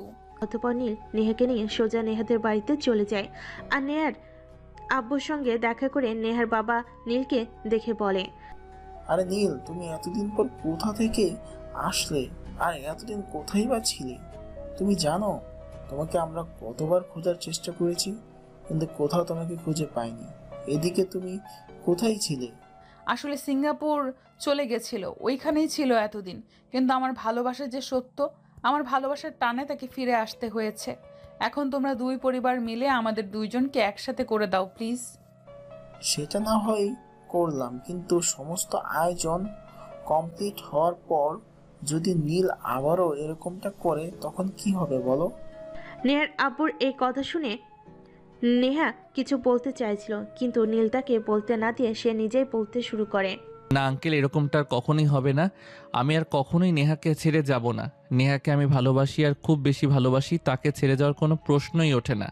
আমি সারা জীবন তাকে তো দূরের কথা, আপনাদের কেউ ছেড়ে যাব না। সবাইকে সাথে নিয়ে বাকি জীবনটা সুখে শান্তিতে পার করতে চাই। আচ্ছা ঠিক আছে, কোনো সমস্যা নেই। আমরা খুব শীঘ্রই তোমাদের দুজনের 4 হাত এক করে দেওয়ার বন্দোবস্ত করছি, কিন্তু এখন তুমি আগে তোমাদের বাড়িতে যাও, তোমার আব্বুর আম্মুর সঙ্গে কথা বলো। তা অনেক কষ্ট পেয়েছি তোমার এভাবে চলে যাওয়াতে। অতঃপর নীল নেহা আর নেহার আব্বুর কাছ থেকে বিদায় নিয়ে তাদের বাড়িতে চলে গেল আর তার আব্বুর সঙ্গে সবকিছু খুলে বলে সবকিছু শুনে তার আব্বু বিষয়টা মেনে নেয় আর নেহার সঙ্গে 2 দিনের মধ্যে পারিবারিকভাবে শুধু একটা অনুষ্ঠান করে তাদের বিয়ের কাজ সুসম্পন্ন করে। এইদিকে বাসঘরে বসে আছে নেহা, নীলের জন্য অপেক্ষা করছে। নীল ঘরে প্রবেশ করতে যাবে, তখনই তার একমাত্র আদরের ছোট বোন তার পথ আগলে দাঁড়ায়। আরে ভাইয়া, কোনো কিছু না বলে সোজা ভেতরে চলে যাচ্ছিস? নিজের ভালোবাসার মানুষকে এতদিন পর কাছে পেয়েছিস বলে কিন্তু সেটা তো আমি হতে দেব না। এত কষ্ট করে তোর জন্য বাসর ঘরটা নিজের হাতে সাজিয়েছি। এখন আমার পেমেন্টটা দে, তারপর বাসর ঘরে যা। আরে তুই তো আমার নিজের বোন, আর ভাইয়ের জন্য এইটুকু করবি না তো কি করবি? তোকে আবার আমি কেন পেমেন্ট দিতে যাব? সর এখান থেকে, আমাকে আমার বউয়ের কাছে যেতে দে। কখনোই না, এটা কোনোভাবেই হবে না। আগে আমাকে আমার পেমেন্টটা বুঝিয়ে দে, তারপরে তোকে তোর বউয়ের কাছে যেতে দেবো। তা না হলে কিন্তু তোদের দুজনের মাঝখানে গিয়ে আমি শুয়ে থাকবো, বুঝিস কিন্তু। এসব কি শুরু করেছিস আমি সেটাই বুঝতে পারছি না। আচ্ছা ঠিক আছে, এই নে, এখানে পুরো 10,000 টাকা আছে। আশা করি তুই তোর পেমেন্ট পেয়ে গেছিস। এখন ঝটপট আমার রুম থেকে বের হও, আর আমাকে আমার ভালোবাসার মানুষটার কাছে যেতে দে। পাখিটা কত বছর ধরে আমার জন্য অপেক্ষা করছে, শুধু আমার একটু ভালোবাসা পাওয়ার জন্য। হ্যাঁ হ্যাঁ, সেটা তো দেখতেই পাচ্ছি আর বুঝতেই পাচ্ছি। এখন যা তুই তোর বউয়ের কাছে। আর হ্যাঁ, আমিও কিন্তু একটা ছেলেকে ভালোবাসি। আব্বুকে বলে ওর সঙ্গে আমার বিয়ের ব্যবস্থা করে দিবি, তা না হলে কিন্তু তোর খবর আছে। এই বলে নীলের ছোট বোন সেখান থেকে হাসতে হাসতে চলে গেল। আর এইদিকে নীল দরজাটা বন্ধ করে নেহার কাছে এসে বসে। তখন নেহা কান্না করছিল। এটা দেখে নীল তো একদম শকড। নেহা কেন কান্না করছে সে কিছুই বুঝতে পারছে না, তাই সে নেহাকে জিজ্ঞাসা করে, আরে নেহা, এখন আবার তোমার কি হলো? তুমি এখন আবার কান্না করছো কেন? এখন তো তুমি আমার আর আমি তোমার, আমাদের মধ্যে আর কোনো ফারাক নেই। এখন তো সারা জীবন আমরা দুজনে একসঙ্গে থাকবো, তারপরেও তোমার মনে কিসের কষ্ট? সব কান্না কষ্টের হয় না, কিছু কান্নার পেছনে কিছু সুখ লুকায়িত থাকে। আমি তোমাকে পেয়ে গেছি, আমার আর দুনিয়াতে কোনো কিছুই চাই না। সারা জীবন নিজেকে তোমার ভালোবাসার বন্ধনে আবদ্ধ করে রাখতে চাই। কখনো আমায় ছেড়ে যেও না। তুমি যদি আমাকে ছেড়ে চলে যাও, আমার মরে যাওয়া ছাড়া আর কোনো পথ খোলা থাকবে না। কারণ আমি তোমাকে এতটাই ভালোবাসি, তোমাকে ছাড়া এক সেকেন্ড কল্পনা করতে পারাও আমার জন্য মৃত্যুর সমতুল্য। দূর পাগলি, আমি কি এত দূর থেকে ছুটে চলে এসেছি তোমাকে ছেড়ে চলে যাওয়ার জন্য? আমি তোমাকে কখনোই ছেড়ে চলে যাব না। আমি তোমার আছি আর তোমারই থাকবো, কারণ তোমাকে যে আমি ভীষণ ভালোবাসি, নিজের চাইতেও অনেক অনেক বেশি ভালোবাসি। আই লাভ ইউ পাগলি। Love you two. নীল তখন নেহার চোখের পানি মুছে দিয়ে বলতে থাকে, আজকের পর আর কখনো যেন তোমার চোখে পানি না দেখি। সব সময় হাসি খুশি থাকবে, আমার জন্য হাসি খুশি থাকবে, কারণ তোমাকে হাসি খুশি দেখতেই ভালো লাগে, কান্না ভেজা চোখে নয়। আর এখন এসব কান্নাকাটি বন্ধ করো। এত বছর অপেক্ষা করে তোমাকে পেয়েছি, এখন কি কান্নাকাটি করবার জন্য নাকি? আর আজ আমাদের বাসরাত, চলো ফ্রেশ হয়ে আসো, দুজনে একসঙ্গে 2 রাকাত নফল নামাজ পড়বো, আর আমাদের ভবিষ্যৎ যেন ভালো হয় সেটার জন্য আল্লাহর কাছে দোয়া করব। আচ্ছা ঠিক আছে। এই কথা বলে নেহা তখন বিছানা ছেড়ে নেমে ওয়াশরুমে চলে যায়। তারপর ফ্রেশ হয়ে অজু করে এসে দুজনে একসঙ্গে 2 রাকাত নফল নামাজ আদায় করে আর আল্লাহর কাছে তাদের সুখী দাম্পত্য জীবনের জন্য দোয়া করে। নামাজ শেষ হতে না হতেই নীল নেহাকে টান দিয়ে পাজা কোলে তুলে নিল। এমন অবস্থায় নেহা নীলকে বলতে থাকে, আরে এটা তুমি কি করছো? তুমি আমাকে কোলে তুলেছো কেন? আমি তো পড়ে যাব, আর পড়ে গিয়ে কোমরে ব্যথা পাবো। নামাও আমাকে। আমাকে দেখে কি তোমার পাটকাঠি মনে হয় নাকি, যে তুমি আমার হাতের ফাঁক দিয়ে নিচে পড়ে যাবে? ভালোবাসি আর ভালোবাসার শক্তি অনেক বেশি। তুমি যদি এইটুকু না হয় আরো 50 কেজি ওজন বেশিও হতে, তাহলেও আমার কোল থেকে পড়ে যেতে না, বুঝতে পেরেছো? এখন চলো বিছানায়। এই বলে নীল নেহাকে নিয়ে বিছানায় চলে যায় আর আস্তে আস্তে নেহার শরীরের কাপড় চোপড় সব খুলতে থাকে আর নেহাকে আদর দিতে শুরু করে। এসব দেখে নেহা নীলকে বলে, আরে ওই মিয়া, সেফটি ফার্স্ট। কিসের সেফটি? কোনো সেফটি লাগবে না। 1 বছরের মধ্যে আব্বু ডাক শোনা লাগবো, আর কোনো কথা শুনতে চাই না, বুঝলা জান? তোমার কি মাথা খারাপ হয়ে গেছে? এইসব কি বলছো? এত তাড়াতাড়ি বাচ্চা নিলে লোকে কি বলবে? আমি কারোর কথায় চলি না, কারোর কথা শুনিও না, বুঝতে পেরেছো? আর যার যা ইচ্ছা বলুক, তাতে আমার কিচ্ছুই যায় আসে না। এখন আর কোনো কথা না বলে আমি যেটা করছিলাম সেটাই আমাকে করতে দাও। এই বলে নীল আবারও নেহাকে আদর করতে লাগলো আর দুজনে ভালোবাসার অতল সাগরে ডুবে গেল। এরপর চলে গেল দীর্ঘ 6 বছর। নেহা আর নীল দুজনেই সুখে শান্তিতে সংসার করছে আর তাদের সংসারে ছোট্ট একটা কন্যা সন্তান এসেছে, যার বর্তমান বয়স 5 বছর। নাম তার নিশু। তাকে এই বছর স্কুলে ভর্তি করা হয়েছে। প্রতিদিন সকালবেলা বাবা মা অফিসে যাওয়ার আগে তাকে স্কুলে পৌঁছে দিয়ে যায় আর স্কুল থেকে ফেরার সময় তার দাদা ভাই তাকে নিয়ে আসে। আজ সকালবেলা যখন রান্না করে কাজ করছিল তখনই তার মেয়ে নিশু ঘুম থেকে উঠে আর বিছানা থেকে ডাকতে থাকে। আম্মু, ওই আম্মু, কোথায় তুমি? তুমি তো সারাক্ষণই তোমার কাজ নিয়ে ব্যস্ত থাকো, আমাকে তো একটু সময় দাও না। সেই সকালবেলা বাসা থেকে বের হয়ে যাও আর আসতে রাত 8টা-10টা বাজে। আজকে আমার স্কুল বন্ধ, প্লিজ তোমরা আজ আমার সঙ্গে থেকে যাও, আমাকে নিয়ে একটু বাইরে থেকে ঘুরে আসো। মেয়ের এমন কথা শুনে রান্নাঘর থেকে নেহা তার মেয়েকে উত্তর দেয়। কিন্তু মামুনি, আজ তো আমাকে অফিসে যেতেই হবে, কারণ একটা ইমার্জেন্সি অপারেশন আছে, ওটা করতেই হবে। আমি না গেলে সেটা হবে না। তুমি চিন্তা করো না, আগামী সপ্তাহে আমি আর তোমার বাবা দুজনে 1 সপ্তাহের ছুটি নেব আর তোমাকে নিয়ে দার্জিলিং ঘুরতে যাব। ধুর, তোমরা একটুও ভালো না। আমার বন্ধুর বাবা মা অনেক ভালো, তাদেরকে তাদের বাবা মা কত সময় দেয়, কয়দিন পর পরই ঘুরতে নিয়ে যায়। কিন্তু তোমরা আমাকে একটুও ভালোবাসো না, আর কোথাও ঘুরতেও নিয়ে যাও না। তোমরা ভালো না, পচা। মেয়ের এই কথোপকথন বিছানায় শোয়া থেকে শুনছিল নীল।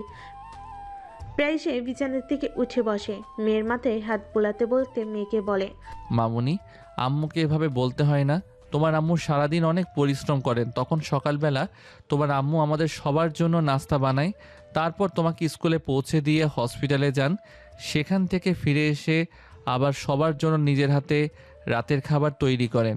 সারাদিন তাকে অনেক পরিশ্রম করতে হয়, তাই প্লিজ আম্মুকে এভাবে বলো না কখনো। ঠিক আছে, আর কখনোই বলবো না। কিন্তু আমার বন্ধুদের বাবা মা, এদের তো এত ব্যস্ততা নেই, তারা তো আমার বন্ধুদেরকে অনেক সময় দেয়, কিন্তু তোমরা তো আমাকে একটু সময় দাও না। তোমার আম্মু তো তোমাকে বলল আগামী সপ্তাহে আমরা ঘুরতে যাচ্ছি, তাহলে আর এত চিন্তা কিসের? তাছাড়া তোমার আব্বু আম্মু দুজনেই ডাক্তার, আমাদের দুজনকে খুব ব্যস্ত থাকতে হয়, বুঝলে? তখন নিশু মাথা নাড়িয়ে হ্যাঁ সূচক সম্মতি জানালো। আর এইদিকে নেহা সবার জন্য নাস্তা রেডি করে টেবিলে নিয়ে এসে সবাইকে খেতে ডাক দিল। এরপর সবাই মিলে একসঙ্গে টেবিলে বসে নাস্তা খেতে শুরু করলো।